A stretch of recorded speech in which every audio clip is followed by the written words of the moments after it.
Today we are discussing how food safety requirements are addressed in standardized recipes.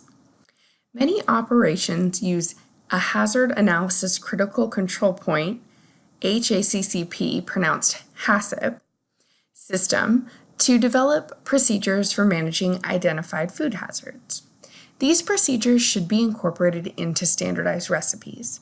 For example, chicken must be cooked to 165 degrees Fahrenheit to be considered safe to eat. When creating a standardized recipe for a dish that includes chicken, one of the steps should be testing the temperature of the chicken to ensure that it hits the 165-degree minimum. In addition, the recipe should include a step preceding that to calibrate the thermometer and ensure it is working properly.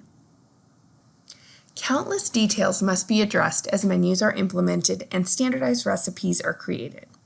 These details include calibrating ovens and scales as well as thermometers, and accurately weighing and measuring ingredients. Ensuring that all your tools are working properly will set you up for success. Food preparation staff must always follow every step of the standardized recipe carefully to ensure that the end results are consistent and safe every time.